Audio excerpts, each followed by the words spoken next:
Bonjour Hervé, Molambin. Je veux bien que nous notions trois choses.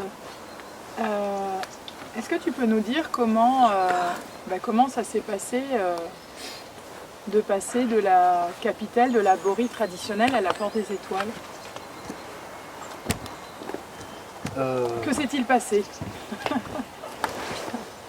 Alors on va dire que il y a eu une partie que je considérais comme techniquement compliquée au départ par rapport à la taille des pierres et au déroulement du chantier. Puis en fait tout doucement je me suis rendu compte que ce n'est pas un problème de matériaux mais de fonction du lieu et de forme du lieu. Et c'est comme des intuitions mais qui s'imposent, c'est pas simplement tiens... En fait, ça devient incontournable. Mais tu m'as dit au début, même le tracé, oui. Au tout début, tu avais prévu. J'avais prévu beaucoup plus petit et il s'est imposé beaucoup plus grand. Et comment ça se passe? C'est quand tu traces, ton geste est plus grand, tu sens comment? Eh ben, c'est comme si on était téléguidé, mais conscient. En fait, quand je l'analyse avec le temps, il m'a fallu pas mal de temps pour... En fait, on n'a pas le choix. Alors on a le choix de refuser. Je peux parler d'obéissance ou c'est trop fort comme terme? Non, moi ça me va très bien. C'est de l'obéissance, c'est vraiment au service de quelque chose, complètement. Sans l'ombre d'un doute. Et ce quelque chose, quelle forme ça prend maintenant? D'ailleurs, je suis assise sur quelque chose qui aurait pu ne pas être. Oui, qui n'aurait pas dû être là. C'est devenu, dans ma tête, le mot sanctuaire est venu et c'est devenu un sanctuaire. Donc c'est fait pour accueillir des gens, c'est fait pour être ouvert sur le ciel, sur les étoiles, pas du tout fermé. Ça veut dire que la structure monte sur les côtés? Elle va monter, elle va peut-être se refermer un petit peu, peut-être que ça va remettre les banquettes à l'abri ou à l'aplomb. Ça va dépendre aussi des matériaux, parce que plus on veut partir en encorbellement, plus il est nécessaire d'avoir des pierres un peu longues. Ah super! Surtout que l'encorbellement, ça fonctionne quand tout est mis en charge. Donc si on s'arrête à un moment donné sans qu'il y ait une charge sur les dernières pierres, il faut qu'elles soient suffisamment longues pour se porter d'elles-mêmes.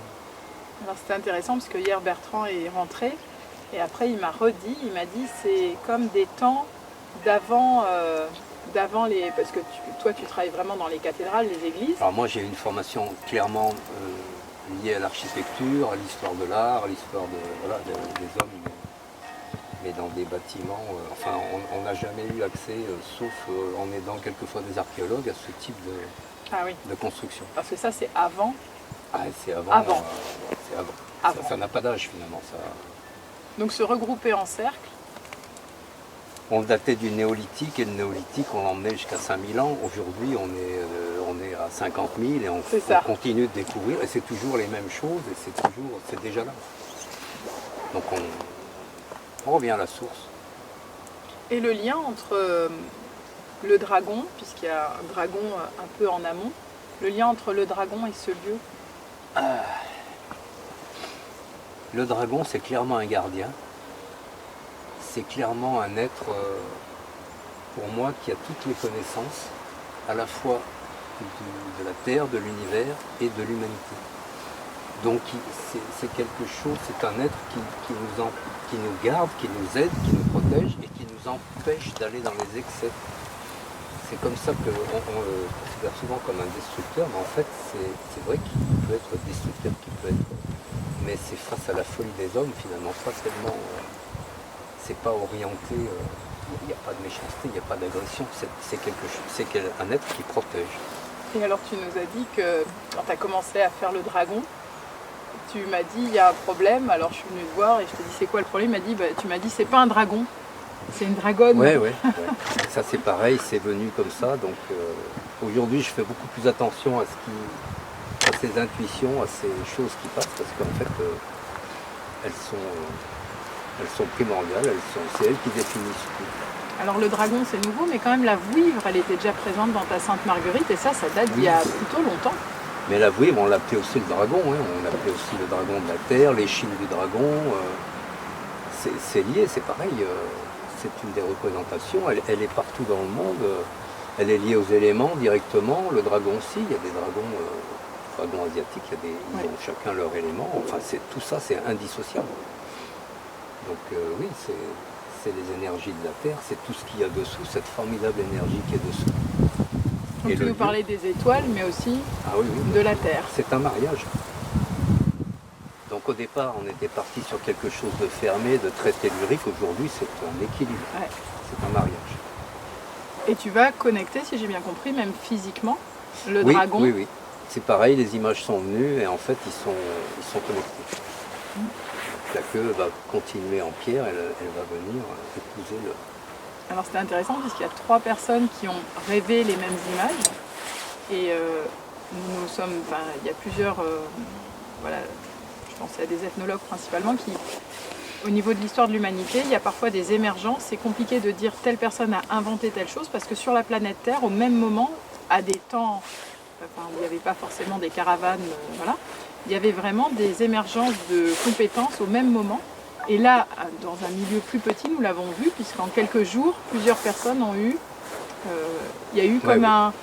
Donc c'est personnel, mais en même temps, c'est au-delà du personnel. C'est une énergie, donc je le représente comme ça. Cette énergie, elle n'a pas d'âge, elle ne vieillit pas, elle est là, elle est présente partout, instantanément, partout sur Terre, et sans doute ailleurs. Donc en fait, c'est des impulsions, des messages, des directions. Je pense que ça a toujours existé. Mais que là tu as écouté. Alors que j'ai écouté parce que ça fait quelques années que je quitte, je disais que je lâchais mon apprentissage, c'est pas une fuite, c'est simplement se libérer de choses qui nous contraignent et qui nous formatent pour avoir accès à une totalité. Donc je garde la maîtrise de ce que j'ai appris, j'en suis très heureux, mais je laisse rentrer le reste, alors qu'avant on n'avait pas accès à ça, on n'y avait pas droit de toute façon. On était là pour former les choses, les mettre, les dresser, les tirer, les assembler. C'est plus du tout la même approche. Par contre, ce que j'ai appris me sert beaucoup. Oui, tout à l'heure, c'était hier, tu disais que tu faisais pour que ce soit plan, si j'ai bien compris, d'un côté. Alors, je dresse vaguement, c'est vraiment... je me débrouille pour qu'il y ait des joints vifs qui se tiennent à peu près et que la mise en charge après bloque tout. Après, on rajoute encore des petites clés. Une clé, ce que tu appelles les petites clés, c'est... Les petites clés, c'est des éclats. Alors, c'est une pierre vive, un calcaire dur, et on arrive à avoir vraiment des coins. Donc ces coins, quand on a mis les pierres en charge, qu'elles sont à vif et en charge, parce qu'il faut vraiment qu'elles soient en charge, sinon quand on rentre une clé en force, c'est un coin et on fait bouger. Alors que quand tout est en charge, qu'il y a au moins 3 ou 4 assises dessus, on vient bloquer. Charge, c'est le poids. C'est le poids. C'est le principe de la voûte romane, mais là, on n'a pas de mortier, donc il faut vraiment que ce soit calé. Et comment tu sais, par exemple, hier, je t'ai vu monter vraiment le mur, comment tu sais où tu vas œuvrer? Je ne sais rien, j'attends juste que ça arrive. Donc je ne fais plus de projet, je n'ai pas de plan, je n'ai rien. Je m'adapte à ce qui vient au moment donné, à l'instant présent. Donc je sais que ça sera en ouais. rapport à la taille humaine. C'est ça qui me guide en fait, c'est à l'échelle de l'homme. Et je sais qu'il faudra qu'on ne pourra pas rentrer debout, qu'il faudra légèrement s'incliner, ça je le sais, c'est des choses qui arrivent, qui s'imposent. Ça arrive une fois, je me dis tiens oui, pourquoi pas, puis en fait ça devient obligatoire. En visitant un minaret un jour, j'ai pas pu visiter la totalité, mais j'ai été très surprise parce que je trouvais que le minaret avait une porte très basse. Ouais.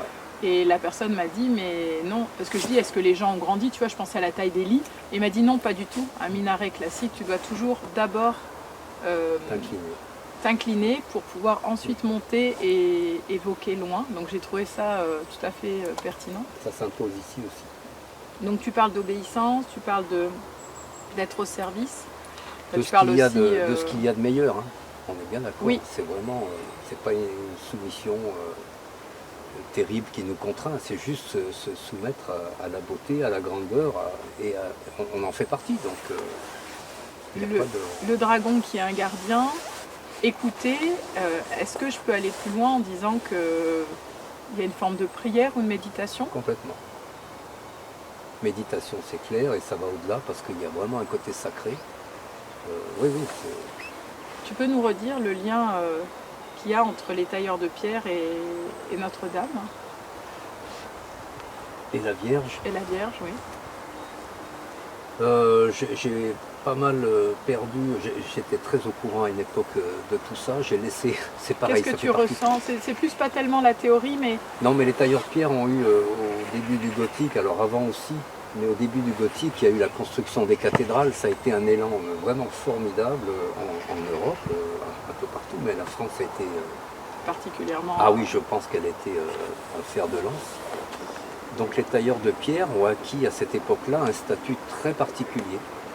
Ils avaient des dérogations, alors je ne saurais plus les citer dans les dates exactes, mais à une époque où il y avait une foi vraiment très puissante, ils ont eu le patronage, ils avaient des saints qui leur étaient dédiés, ils avaient des saints patrons, et la Vierge s'est ajoutée à ces saints patrons en couronnement de l'ensemble. Et ils avaient aussi des dérogations, ils étaient obligés de se découvrir dans un édifice religieux. Enfin voilà, il y avait des choses qui nous paraissent bénignes, mais qui en fait étaient très symboliques. Très importantes.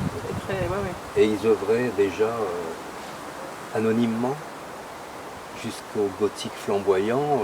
Même ceux qu'on appelle aujourd'hui les maîtres sculpteurs avaient des salaires très modestes. Il n'y avait pas de stars et ils étaient anonymes. Il y a encore des grands maîtres du gothique aujourd'hui dont on ignore le nom. Et arrivé à la fin du gothique, on a commencé à mettre des noms, à s'attacher des sculpteurs, et à la Renaissance, c'est devenu... on a acheté un nom avant d'acheter quelqu'un. Mais il y avait quand même déjà les signatures. Alors il y avait des marques de tâcherons, des marques de tailleurs de pierre et des marques de tâcherons. Donc il y avait des gens qui travaillaient à la tâche, et dans ces cas-là, des ateliers, des loges qui travaillaient à la tâche. Donc dans ces cas-là, les marques de tâcherons étaient apparentes. Ça permettait à la fin du mois de compter les pierres taillées posées et de payer les gens. Par contre, dans les joints, donc c'est pas accessible à l'œil, il y a les marques des tailleurs de pierre. Et elles sont anonymes parce que dès qu'on n'a plus la mémoire d'une personne vivante, on ne sait plus à qui appartient la marque, parce que ce n'est pas des choses qu'on transmet. Et en plus, elles ne sont pas visibles. Donc quand on démonte et qu'on restaure, on les trouve. Avec les tracés d'ailleurs qui sont identiques à ceux qu'on fait aujourd'hui, les tracés à la pointe sèche, on retrouve tout. Tout est dans ce qu'on appelle les lits de pose, les lits d'attente. Attends, lit de pose. Lit de pose, c'est la phase qui va poser. Lit d'attente, c'est celle qui attend la suivante dans une construction. Le parement et le... Et dans cette porte des étoiles, il n'y a pas que du calcaire. Non, il y a un peu de quartz aussi. Il est caché déjà dans pas mal d'endroits. Peut-être tu quartz, pourras soulever, Phébé, il y a 8 quartz tu pourras soulever un pot qui sont orientés et disposés. Et il y en a un grand central. Tu peux, ouais. Mais il faut filmer aussi. Oui, tu peux. Et du coup, l'intérêt du quartz dans Alors ta là, c'est le structure, travail des géobiologues qui s'est associé. En fait, ça associe plein de gens, plein de connaissances. C'est vraiment une alliance. ouais, Dolores est venue aussi prélever de la terre pour un baptême.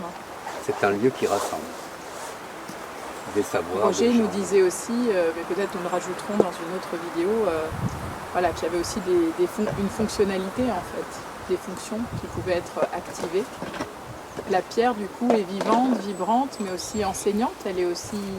Ah ouais. J'y pensais ce matin, en fait, quand on fait ce genre de travail, cette action-là, cette construction, le plus qu'on a par rapport à une taille de pierre qui est définie, donc qui est dressée, qui est mesurée par des équerres, des règles, etc., c'est qu'ici on s'adapte à chaque pierre, c'est-à-dire qu'il n'y a pas d'acquis. Il y a une connaissance, et chaque pierre est différente. Et en plus, elles vont se tailler différemment parce qu'elles ont un sens comme le bois, sauf que là, on se sert souvent d'une face existante, donc on s'adapte, mais à chaque pierre on s'adapte. D'abord à une forme, et ensuite à ce qu'on va en faire, et dans un ensemble. Donc c'est vraiment être en conscience et dans le présent. Là, on ne peut pas y être davantage, c'est pas possible. Nous parlions hier du fait de parfois l'intérêt de quitter sa maison et de faire un pèlerinage. Ce que j'entends, c'est que là, c'est une forme de pèlerinage. Ah oui, c'est un voyage. C'est un voyage formidable. Et on récupère tout, il n'y aura aucune, ce qu'on appelle des chutes ou des déchets. Ici, ça n'existe pas, tout à sa place. Donc c'est pareil, c'est une très belle image. Ah oui. Il ne restera rien, tout a une fonction. Des plus petits morceaux aux plus gros. Et chacun va aider, c'est-à-dire que les plus gros pas calés, ils ne tiennent pas.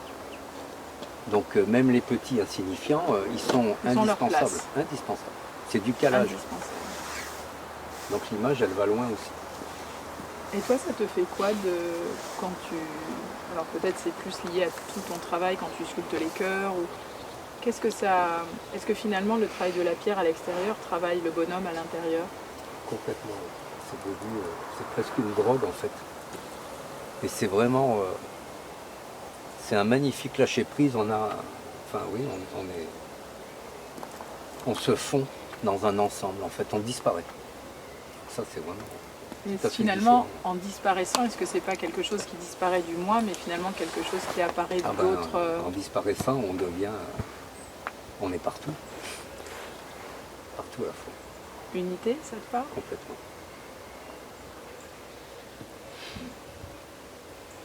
Merci beaucoup. Avec plaisir.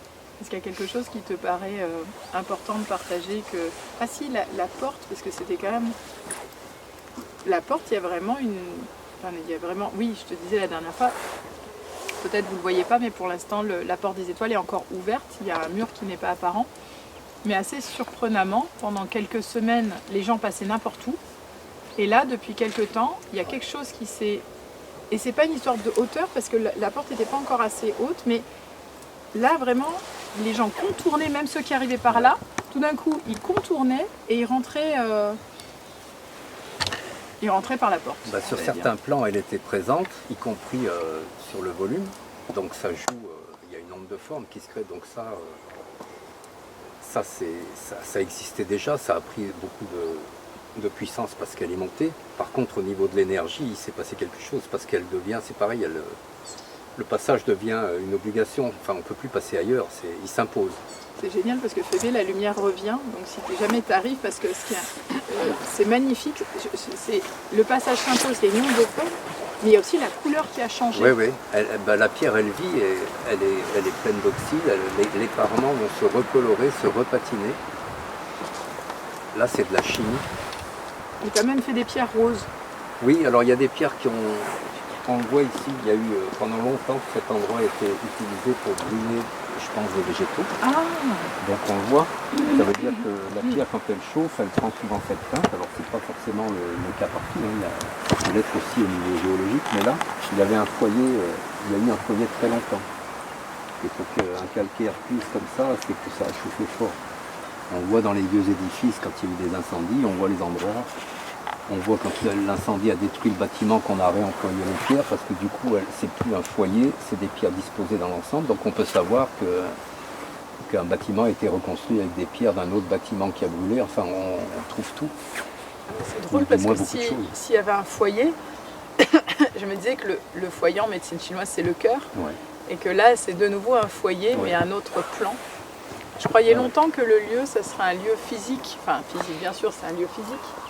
Mais voilà, où nous pourrions chercher de la nourriture comme des légumes, des fruits. Et en fait, je vois bien que là, les personnes qui viennent déjà dans la Porte des Étoiles, ils viennent chercher autre chose. Oui, c'est une autre nourriture. Et est-ce que toi, tu te sens nourri? Ah, complètement. Clairement. Le fait que ça devienne entre guillemets une drogue et que cet endroit m'appelle, c'est vraiment par rapport à ça. C'est un endroit où on peut se ressourcer.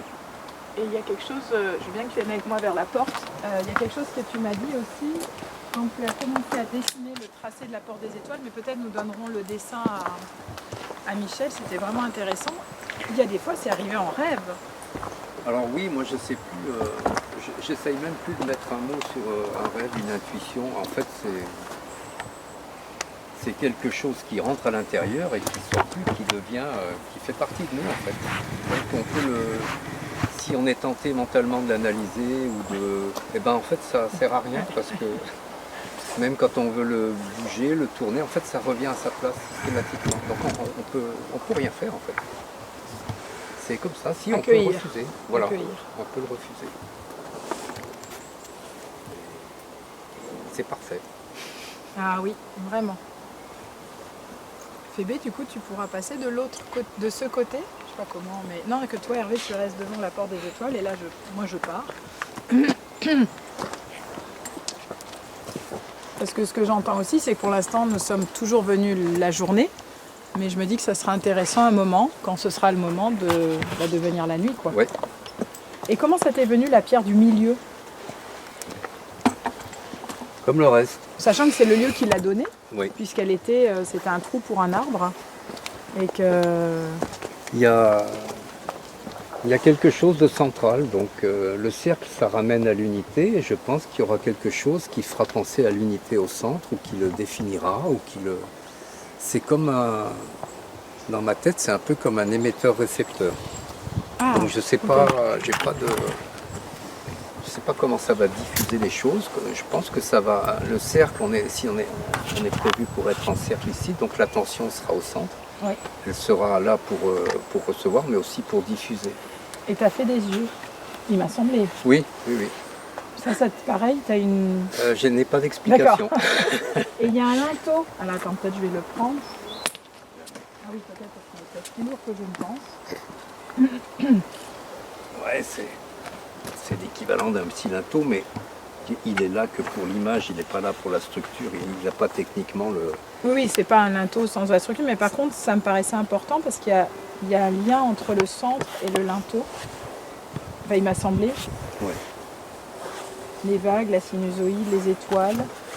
Les étoiles, il y a le soleil, il y a la lune, il y a ces ondes que j'adore qui sont très fluides, qui font penser à ce qu'on trouve gravé sur les pierres depuis qu'on étudie des pierres, en fait, depuis qu'on trouve, et là c'est pareil, hein. On parlait de quelques milliers d'années, le pré-celtique, et aujourd'hui on a des gravures rupestres qu'on date à plus de 30 000 ans, 40 000 ans, et qui reprennent les mêmes choses.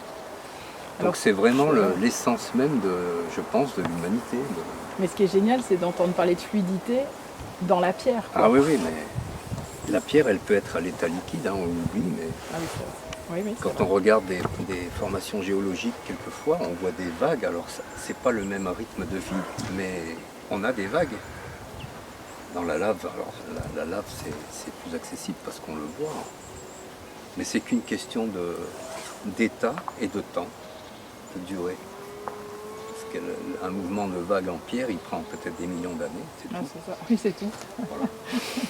J'adore, il y a un maître qui nous disait calez-vous sur la respiration de la montagne. Et tout d'un coup, je me suis dit waouh, la montagne, l'inspire de la montagne, l'expire de la montagne. Là, nous voyons bien la couleur qui a vraiment changé. Oui. Il y a des ocres absolument magnifiques. Et là, juste pour le bas de la structure, il va là ou il va plus profond? Il y a une fondation, alors elle n'est pas énorme, mais elle est relativement large. Et comme on est sur un sol rocheux où il y a peu de terre, donc on est en compression, on est allé chercher un peu du dur et après on a des gros blocs en calage, donc on n'aura pas de soucis à ce niveau-là. Je pense qu'on est tout à fait stable. Pour 3 000 à 4 000 ans. plus si affinité. Suivant les mouvements du dragon. Ah oui, c'est ça. On les lit souvent en Et, forme de terre. et alors Phébé, tu peux juste filmer parce que a priori Hervé nous dit qu'il n'aura pas assez de pierres. Non, ça c'est sûr. Voilà, il n'a pas assez de pierres. Il va en manquer. Il va en manquer, donc nous allons en rechercher. Peut-être nous allons planter des arbres parce que nous, quand nous plantons des arbres, eh ben, nous déterrons des pierres. À chaque fois qu'on fait un trou. C'est ça. À chaque trou, nous avons un lot de pierres.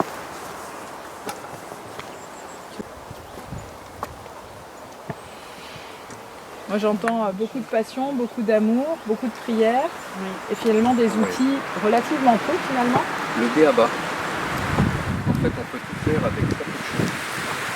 Le marteau, non, c'est Une peut-être pas le massette, mot. oui, Une alors le massette marteau, et un- il est affûté vraiment. Tu peux les montrer juste, peut-être nous allons les poser sur le haut de la porte. C'est vrai que c'est impressionnant de voir. Alors on pourrait avoir moins. Mais voilà, par confort, j'ai tout ça. Ah oui, ah oui, oui, oui. Donc le marteau, il a simplement été modifié, oui. Je l'ai affûté finalement et j'ai fait les arêtes saillantes. Ça permet, ça reprend un outil qu'on appelle alors le têtu et la chasse en manché. Ça veut dire qu'on tape avec l'arête et ça permet de casser des pierres, de dresser des Ouais, je pierres. t'ai vu le Et ça faire. fait ces petites lames qu'on voit là. Ça c'est la massette classique, une massette classique. De la nuit des temps. Alors là, oui, c'est pareil. Et j'ai une broche et une chasse. Donc la chasse, c'est un outil qui est épais, qui est lourd et qui a un léger biais. Donc quand on peut couper des pierres avec ça en frappant, on envoie une onde de choc, on la dirige. On peut couper des pierres en deux, on peut enlever de grosses parties. Donc, et après, à la broche, on fait ce qu'on veut à la broche. On peut finir n'importe quel boulot, même des faces propres. Ça prend juste un peu plus de temps. Tu nous réenseignes que la pierre est fluide. Est-ce que je pourrais aller jusqu'à dire que la pierre est vivante? Ben, j'espère bien, oui. Oui, c'est pareil, c'est une autre.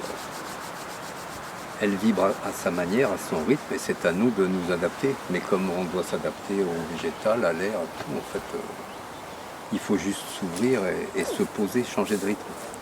Quand je suis venue m'asseoir avec toi, au début, je ne pouvais pas te poser de questions, parce qu'il me faut toujours avec la pierre un temps comme d'adaptation, parce que si j'écoute, j'allais dire si j'écoute, je me tais, mais ça paraît simple de dire ça, mais c'est vraiment sérieux. C'est-à-dire qu'il y a, déjà j'adore quand je t'entends, j'entends le son, il y a un son qui est très particulier. C'est un chant. Alors là, nous avons de la chance parce qu'il y a le son d'Hervé, il y avait la cloche tout à l'heure de l'église, et en plus il y a des vaches avec des cloches.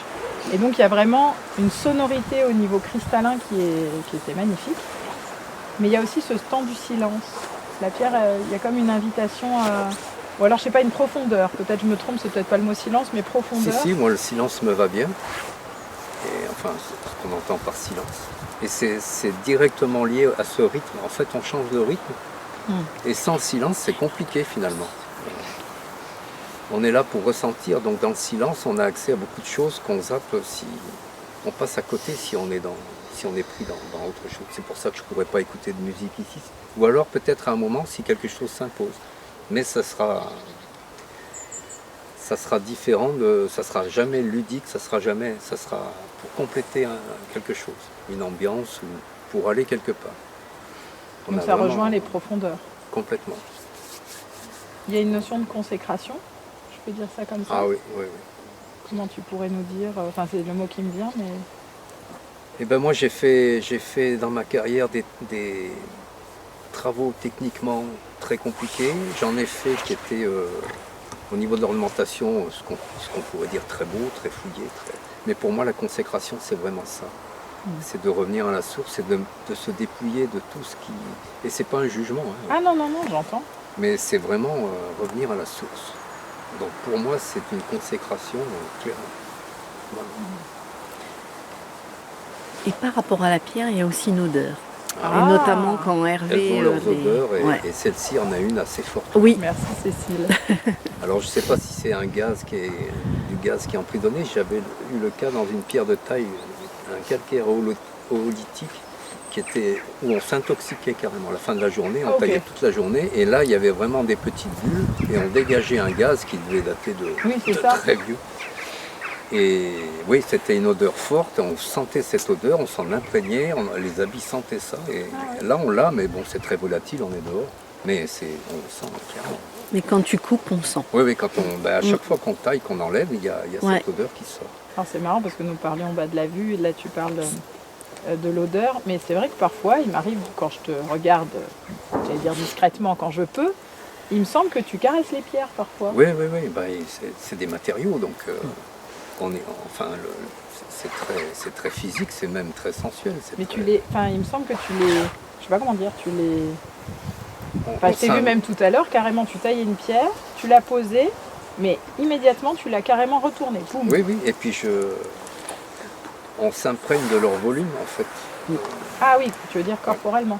Oui, et puis quand je disais qu'on est vraiment dans l'instant présent, dans ce type de construction, en fait, on est obligé, il n'y a pas de choses imposées, il n'y a pas de face imposée. C'est la pierre qui décide par rapport à la face la plus belle ou les faces les plus importantes à un moment donné, à un endroit précis. Ça veut dire que si on change d'endroit, c'est plus vrai. Ah oui. Donc on est tout le temps, on est obligé de vraiment c'est comme un scanner. Oui. Alors ça va au-delà parce qu'il n'y a pas que ce plan. Il n'y a pas que ce plan ni que ce ressenti, mais oui. Tu parlais tout à l'heure d'onde de forme. Est-ce que là, je peux parler de géométrie sacrée ou c'est parce qu'il y a une Alors l'onde de forme, elle existe quel que soit l'objet, la forme, la construction. Par contre là, oui, pour moi clairement, on est. Alors je ne sais pas si c'est l'onde de forme qui est sacrée, mais au niveau de l'énergie, en tout cas, pour moi, c'est clair. Ok. Le cercle a toujours quand même été un symbole, même divin, solaire. Oui, divin, mais on revient toujours à la source, on revient au cœur, et en même temps, on est dans l'expansion, donc on a tout dans le cercle, dans le point et dans le cercle. Oui, c'est ça, le point au centre du cercle. Mais en fait, c'est juste une histoire d'échelle, on en revient toujours à l'échelle. Un point, ça peut être une galaxie. Oui, c'est ça. Une question de une distance. mise au point. C'est génial. Bah oui. Merci beaucoup.